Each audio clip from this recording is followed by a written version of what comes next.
Good morning. Thank you, Billy. You know I love you, brother. I also want to thank all of you for being here today. I'm both humbled and honored to be up here this morning. Memorial Day is a sacred day in America and a day when we put aside political differences and debate to honor the valor and sacrifices of the brave Americans who gave their lives in the service of our country. It's heartwarming to see so many of you here today.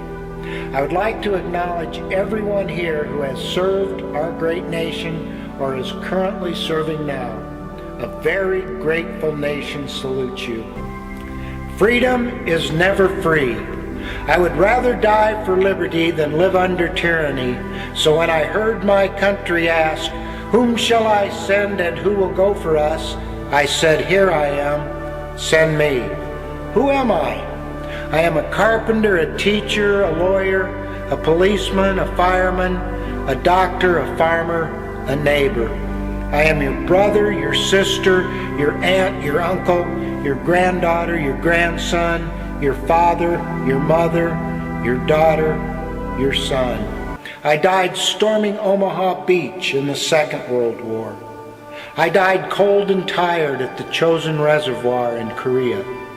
I died assaulting Hill 875 in the Central Highlands of Vietnam. I died from a roadside bomb in the center of Baghdad. I died from a sniper's bullet on a mountain in Afghanistan. I fought and died for freedom, for my country, and for you. I know Memorial Day doesn't mean the same thing to everyone. To some, it means the end of school, the beginning of summer, family picnics, parades, and the Indy 500. On the other hand, many will fly the American flag in my honor today, and many others will quietly place a flower at my grave. The timeless words spoken by President Lincoln at the Gettysburg battlefield continue to echo loudly throughout the land today. That we here highly resolve that these dead shall not have died in vain, that this nation under God shall have a new birth of freedom, and that government of the people, by the people, for the people, shall not perish from the earth. As we honor the fallen today, we must remember that freedom is never free, and that so many have given their lives to preserve it. America is the brightest beacon of freedom in the world today, and the staggering cost of this freedom is buried in cemeteries all across the USA. President Ronald Reagan once said, "Freedom is never more than one generation away from extinction." We didn't pass it to our children in the bloodstream. It must be fought for, protected, and handed on for them to do the same.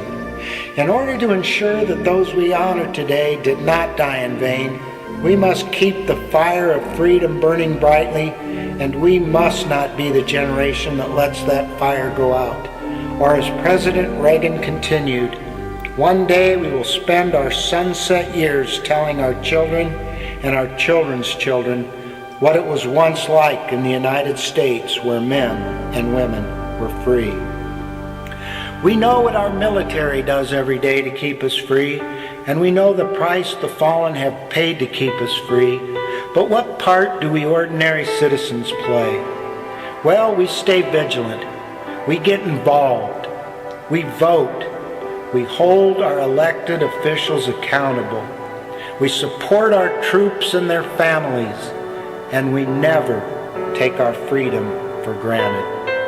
You know, we weren't just ordinary citizens when we banded together, defeated British tyranny, and conceived this magnificent nation. And we aren't just ordinary citizens today. We are American citizens, and because we are free, we are in charge of our own destiny. We, the people, are responsible for the future of an America where freedom, opportunity, and prosperity continue to flourish. This is from a World War II poster, but it's just as appropriate today. It reads, "Today at the front, he died. Today at home, what did you do for freedom?" Friends, If we lose freedom here, there is nowhere else to go, and we owe it to every single one of the American patriots we honor today to never, ever let that happen. Earlier I said that Memorial Day means different things to different people. In closing, I will share with you what it means to me. 40 years ago today in Vietnam, I attended a Memorial Day service for the soldiers in my unit who had been killed in action during the month of May 1970. Lined up in a neat row were 30 pairs of combat boots. There was an M16 with bayonet affixed, stuck in the ground behind each pair of boots. Perched atop each rifle was the soldier's steel helmet. In a war zone memorial service like this, the helmet signifies the fallen soldier, the inverted rifle with bayonet signals a break in the action and a time for prayer, and the boots represent the final march of the last battle. As the brigade chaplain slowly walked down this row of battle crosses, solemnly reading the names of our fallen brothers, young men hardened by war openly wept. On that overcast day in May, 10,000 miles from home and surrounded by my fellow soldiers, I felt the meaning of Memorial Day. Its meaning can never be fully captured by words on a page, lyrics in a song, or images of war flashed on a TV screen.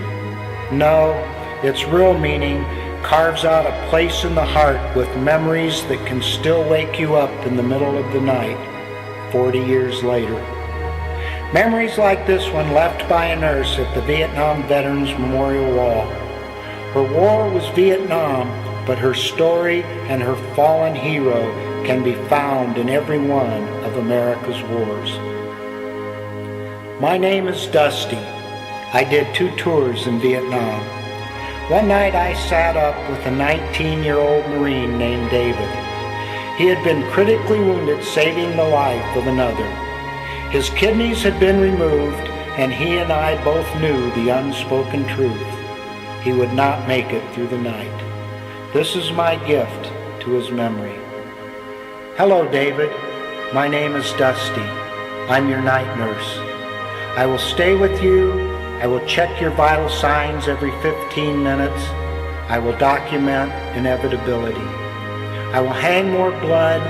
I will give you something for your pain, and I will do my best to comfort you.